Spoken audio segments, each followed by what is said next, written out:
Welcome back to This Week. I'm pleased to be joined by Peter Rosenberger. He is the author of this book, Hope for Caregivers, and it really, welcome first off, sir, and it really does emphasize one of the not much talked about issues regarding this whole opioid epidemic that's nationwide and here in Tennessee, caregivers, and how dealing with opioids, dealing with someone in chronic pain, it's really a big part of this problem. Tell us your story. You've been dealing with your wife, a caregiver for your wife for 30 years now.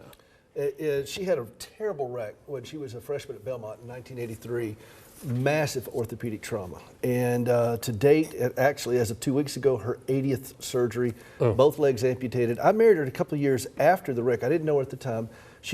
We didn't know how bad this was going to end up being.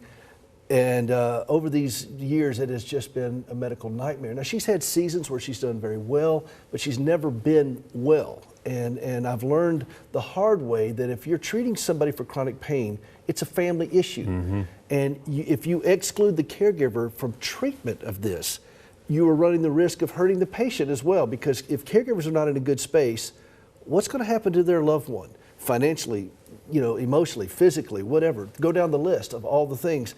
And so I've been watching this unfold on a national level, and I said, you know what? No. I'm going to raise my hand and say we've got to talk about caregivers in this opioid crisis because it's affecting us. 80 plus doctors, almost 100 doctors now, I keep losing count with my wife, have written prescriptions for her over the years. And never has one of them ever looked across the prescription pad and said to me, dude, we're putting a lot of chemicals in her body over a long period of time. You might want to get some help for yourself. Nobody ever said it to me. Does more need to be looked into chronic pain, more alternatives? Absolutely. Medical marijuana, possibly at least I saw your studied. show on this, and I think that everything should be on the table. Some things are not going to work, and some things are being driven by a political agenda. But when it comes to treating chronic pain, and I'm not talking about just somebody just every day, every hour, and there's no end in sight. Everything needs to be on the table. I mean, for example, my wife's health and care program will pay for thousands of dollars of OxyContin, but they won't pay for hundreds of dollars of lidocaine patches. Explain the logic to this. And I could go down the list of things such as this. In fact, one of the reasons I'm with you right now is because I had to move around appointment to go see her pain specialist so we could go take her to this, because he and I have this regular conversation. It is a very difficult issue for family caregivers. And you talked about dealing with opioids, even the lowest dosage possible to remedy the pain, you still have behavioral changes, all kinds of changes, all kinds of side effects that are notorious with opioids. There are three scenarios with opioids that will affect a caregiver. One, when the doctor overshoots it and they're over-medicated. One, when he or she undershoots it and they're under-medicated and they're in a lot of pain.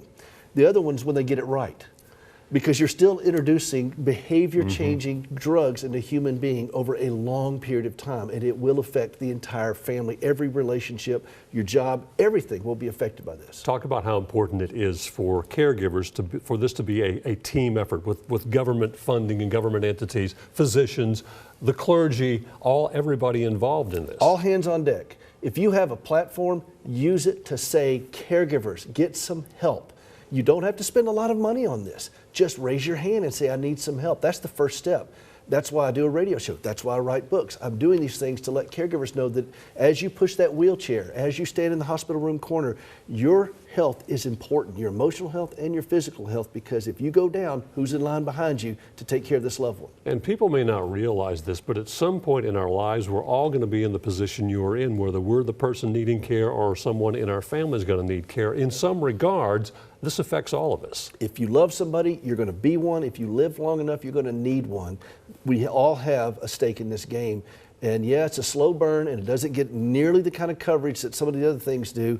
However, it's affecting more than 65 million Americans right now, and the numbers are going to grow. What's your message out there for folks in your predicament, in your situation, a dedicated caregiver fighting through this and maybe doing it in the blind, maybe doing it in the shadows where people don't see the hard work and dedication that's going on?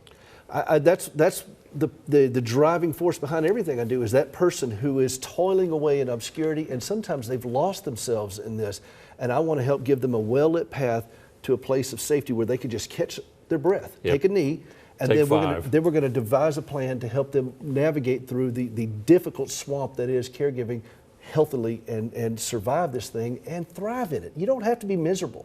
I mean, you really don't. Pain is unavoidable. Misery is a choice. closeted issue that needs to come out in the daylight. Peter Rosenberger, author of Hope for the Caregiver. Appreciate very much your time and your insight. Thank you. Absolutely. Thank you, Bob. Stay with us. This week continues in a moment.